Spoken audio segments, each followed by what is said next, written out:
Okay. Ha sido una semana impactante, marcada por la noticia del fallecimiento de 2 personas jóvenes.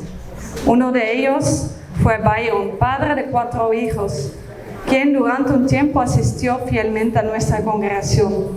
Sin embargo, se apartó de los caminos del Señor. Esa semana fue víctima de un tiroteo.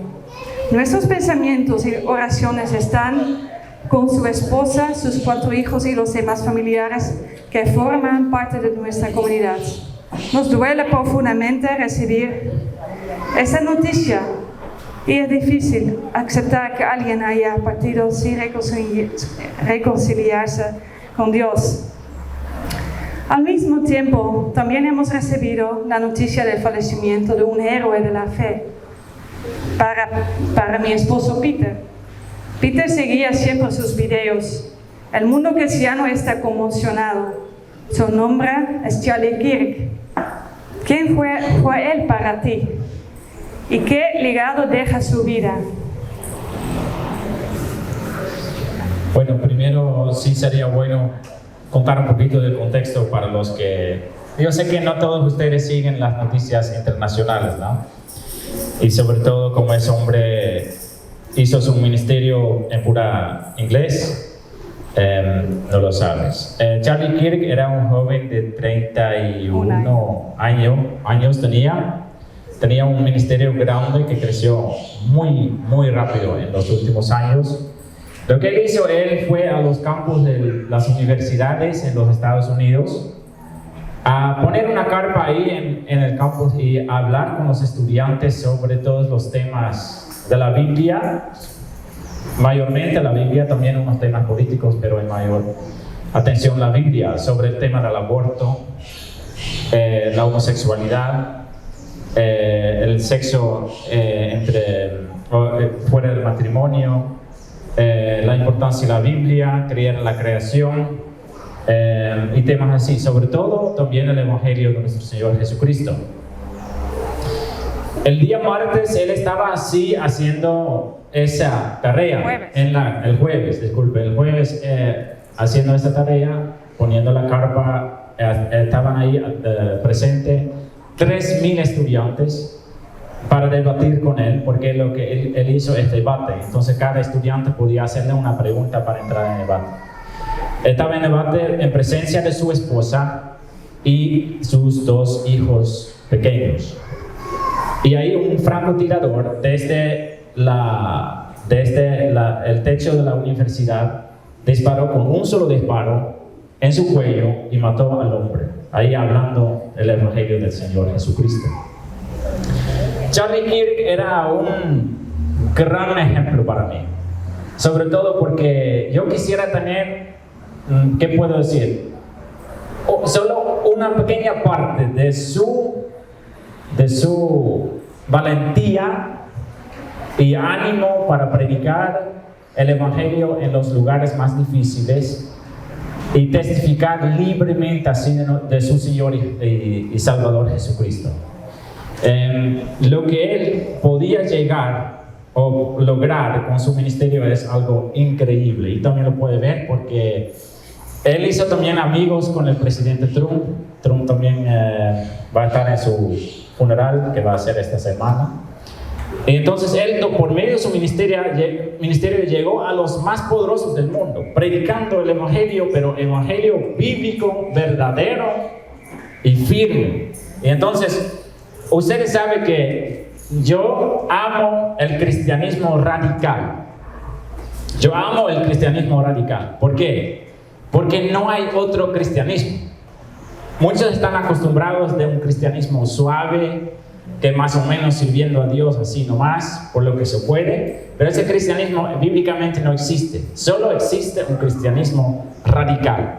Y él predicaba y practicaba en todo su ser, en toda su familia, en toda su manera de tratar a su esposa, en toda su manera de tratar a sus oponentes, a reflejar el amor, el cariño, el gozo de servir a Jesucristo. Si ustedes, sin entender el idioma inglés, van a buscar un video de él, puede ver que él siempre con gozo estaba predicando el Evangelio del Señor.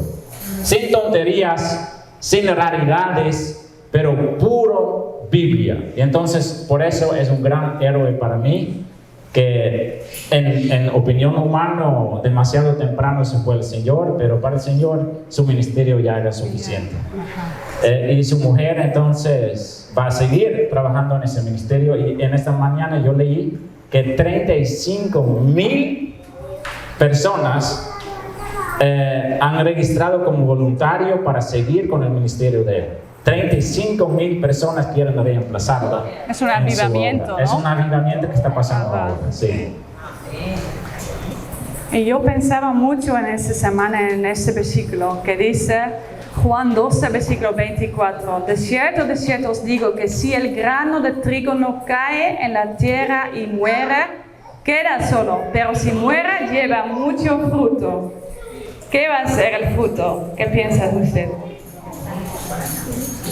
Ya, ese versículo primeramente el Señor Jesucristo lo predicó sobre sí mismo, ¿no? Hablando de que su muerte fue necesario para salvar a muchas personas.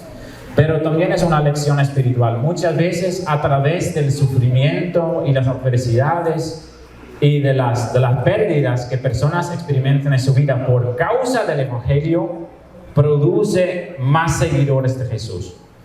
En los primeros años de la iglesia primitiva, en el tiempo en que los emperadores de Roma estaban persiguiendo a los cristianos, había un hombre que se llama Tertuliano, que eres muy conocido. Él siempre dijo: la sangre de la iglesia, entonces la sangre derramada por persecución, la sangre de la iglesia son las semillas de ella. Y entonces, de más que las personas quieren oponerse contra el cristianismo, de más radicales los cristianos se ponen, y más personas se van a convertir al cristianismo.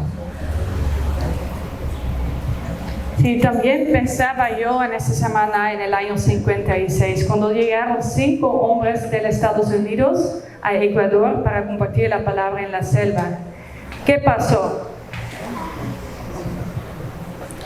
Sí, esos 5 misioneros, esa historia por varias razones no es muy conocido entre los ecuatorianos, pero es muy conocido en todo el mundo excepto entre los ecuatorianos. Yo creo que también tiene algo que ver con vergüenza cultural o algo así.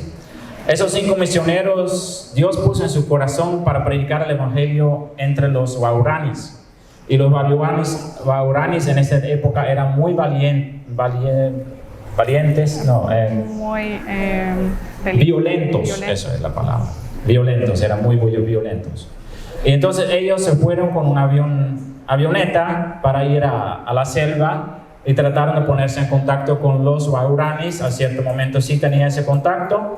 Ellos podían bajar con la avioneta, pero al momento que bajaron, los guaraníes mataron de inmediatamente a esos 5 misioneros con lanzas. Hay una película que se llama La punta de la lanza, que pueden buscar libremente en YouTube, que cuenta esa historia. Es muy importante conocer esta historia.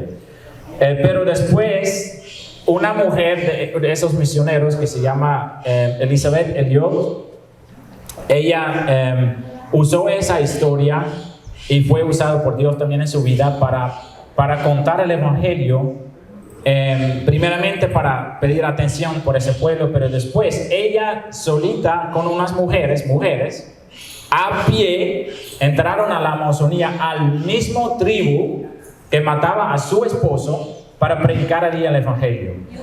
Y después casi toda esa tribu se convirtió al Señor.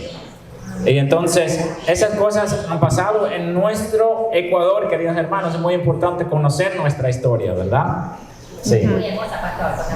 Y en los Estados Unidos también dicen que esa esposa de Charlie Kirk, ella se llama Erika Kirk, va a ser el segundo Elizabeth Elliot, ¿sí? Esa mujer que vivía en la selva de Ecuador, ¿sí? Entonces la gente en los Estados Unidos piensan ahorita en esa historia, lo que pasó en Ecuador, ¿sí? Porque eso llevó al final muchos frutos. Por eso en esos años llegó el Evangelio aquí en Ecuador. Qué bendición, ¿no? Pero también una historia triste, pero con la victoria para el Señor, ¿sí? Eso significa que a veces personas tienen que morir para que bastante otras personas van a creer en Cristo Jesús. Y bueno, hace unas 2 semanas, 3 semanas, tuve la posibilidad de predicar también del Evangelio en la universidad aquí en Quevedo, ¿verdad? Y todavía estamos pensando también cómo podemos hacer más. Y todos esos hechos también para nosotros son una forma de animarnos para pensar cómo podemos llegar con el Evangelio a esos jóvenes en las universidades. Porque en verdad, queridos hermanos, los tiempos están cambiando rápido. Puede ser que usted estudió en la universidad hace unos 10 años, 15 años atrás, 20 años atrás. Pero ahora, queridos hermanos, las universidades son lugares en que el pecado crece y florece como nunca. Es tremendo. Y sobre todo los profesores que están inyectando todas esas mentiras que el mundo es todo una consecuencia de unos eventos de coincidencia, por lo que nosotros somos también un tipo de animal. Y todas esas cosas, eso es lo que escuchan los jóvenes, que la Biblia solamente es un libro de fábulas y que todos esos tipos de cosas. Y entonces es muy necesario que la juventud va a escuchar que también científicamente la Biblia es el libro más confiable del mundo, que también científicamente Dios que ese tiene 6.000 años y que no tiene que ver nada con los 1.000 millones de años. Y los jóvenes en las universidades tienen que escuchar las historias verdaderas. Y eso fue también la convicción de Charlie Kirk. Y yo creo que aquí en Ecuador no hay ninguna organización que hace ese tipo de cosas. Y creo que entonces nosotros como iglesia también somos llamados para hacer algo en ese sentido.